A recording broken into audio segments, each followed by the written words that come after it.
amados en Cristo, ¿cuántos vienen gozosos? ¿Y cuántos vienen tristes por la recesión? Bueno, mis amados en Cristo, ¿cuántos vienen mensaje con distintos parámetros o pasajes bíblicos mejor? ¿Cómo pasar de la recesión a la bendición? ¿Les gusta? ¿Cómo salir de la escasez a la abundancia? Eso se llama prosperidad, pero la prosperidad que viene de parte de Dios. ¿Cómo salir de la recesión a la bendición? Abramos la Biblia, por favor, en el libro de Génesis, capítulo 39. Estamos viviendo tiempos muy difíciles en el mundo entero. Estamos viviendo tiempos demasiado estresantes, preocupantes, y todo es porque el mundo y aún la iglesia no se quiere sujetar a la autoridad de Dios, a la autoridad de la palabra de Dios. El mundo y aún la iglesia quiere hacer las cosas a su manera, no como Dios nos ordena que las debemos de hacer. Génesis capítulo 39 y solamente un versículo, el 3, dice así: y vio su amo que Jehová estaba con él y que todo lo que él hacía, Jehová lo hacía prosperar en su mano. ¿Qué vio el amo? Que Jehová estaba con ¿quién? Con José, el hijo de Jacob. Y como vio que Dios estaba con él, todo lo que José hacía prosperaba por la mano, la misericordia, el poder, la fidelidad de Dios. Tomen asiento, por favor. Vamos a comenzar ahí, me parece que es adecuado. Y quiero decirles para comenzar que toda persona sobre la tierra desea ser prosperada. A nadie nos gusta vivir en la escasez, en la pobreza o en la ruina. Todos queremos vivir de la mejor manera. Vivir bien, vestir bien, comer bien y tener buenos ahorros para las emergencias que se presenten. Pero con eso no hay ningún problema. Todo eso es aceptable a Dios. Desafortunadamente muchos buscan la prosperidad de manera equivocada y con los medios equivocados o por los medios equivocados. Por ejemplo, los cristianos que les gusta comprarle un tiquete al diablo para ganarse en la lotería. Eso es contrario a la palabra de Dios, porque todos los juegos de azar Dios los condena en el libro de Isaías capítulo 65 versículo 11, y en el versículo 12 nos anuncia las consecuencias de las personas que dejan de depender de Dios para depender de la suerte y de los juegos de azar. Ahora, la prosperidad, aunque la recibamos de parte de Dios, nosotros la podemos convertir en un riesgo, en un peligro para nuestra vida. No porque Dios nos dé algo que no nos conviene, sino porque nuestro corazón tiene la tendencia a ser ingrato. Amén. Nuestro corazón tiene la tendencia a la autosuficiencia. No me sujeto. Yo ya soy lo suficientemente mayorcito para que me den órdenes. Yo sé cómo hago las cosas. Autosuficiencia. Entonces, la bendición de prosperidad, aunque la recibamos de Dios, puede ser peligrosa. ¿Saben por qué? Porque cuando ya tenemos todo, cuando se nos olvida dónde estábamos, de dónde venimos y gozamos de comodidad, es fácil olvidarnos de Dios. Ya no necesitamos de Dios. Ya no necesitamos clamar a Dios. Ya no necesitamos doblar las rodillas delante de Él, ni mucho menos saturar nuestro corazón de su divina palabra. Cuidado con eso. Es muy fácil para el ser humano desprenderse de Dios, desviarse del propósito de Dios. Recordemos, por ejemplo, esto. Dios nos creó a su imagen y semejanza. ¿Qué hizo el hombre? En pocos días se olvidó de lo que Dios había hecho con él. Dejó de obedecer a la palabra de Dios para obedecerle a la voz de Satanás y cayó en pecado a Daniel. ¿Ven lo fácil?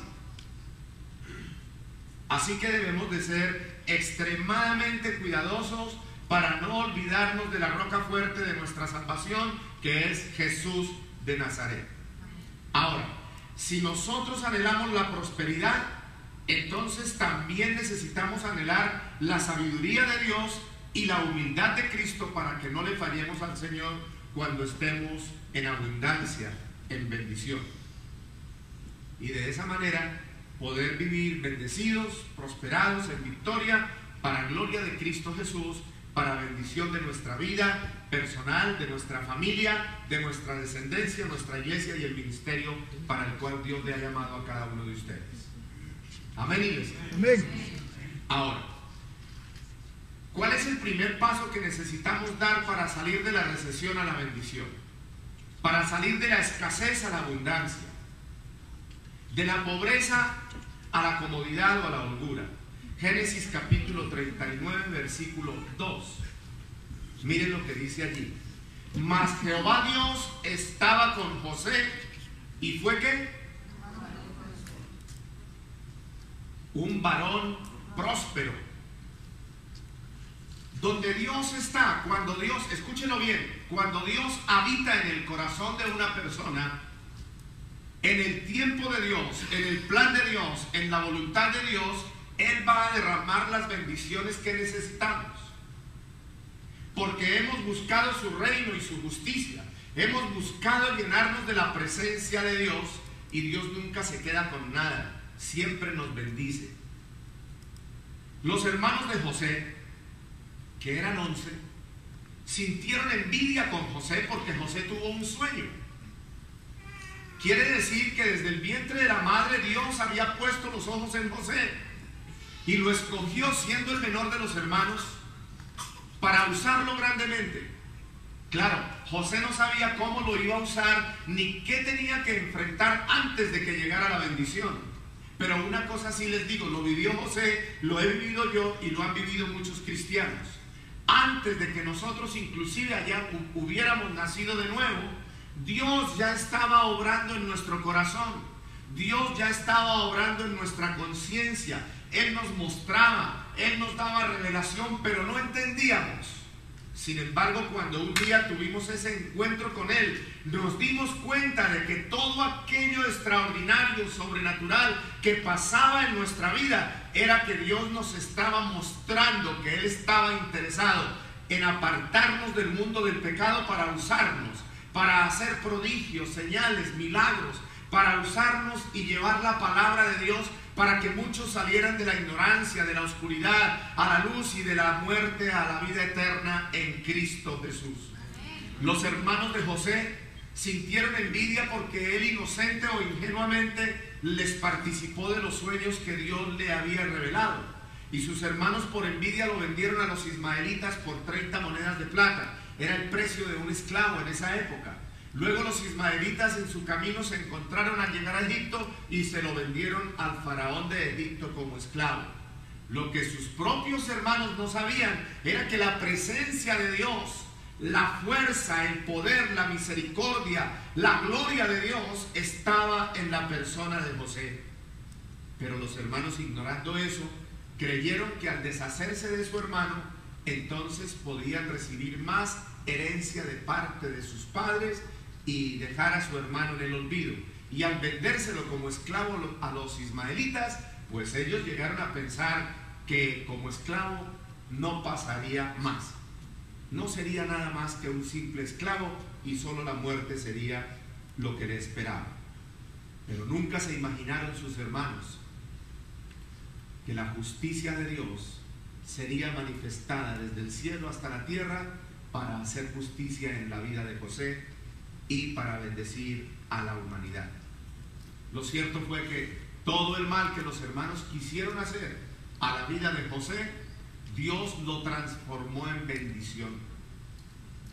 Amén. Amén. Todo el mal que la gente nos quiere hacer a nosotros, cuando nosotros estamos quietos, oramos a Dios, dependemos de Dios, le entregamos la carga a Dios, le entregamos nuestro enemigo a Dios,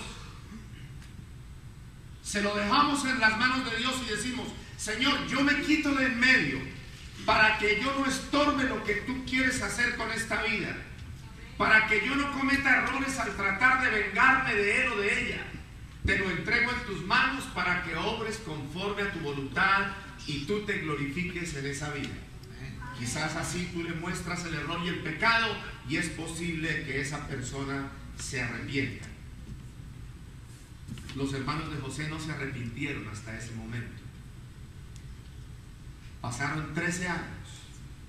13 años, mis amados, en Cristo, donde Josué era un teenager, era un jovencito de 17 años. Y la esposa de Faraón lo asediaba para tener intimidad con él, y él huía de ese pecado.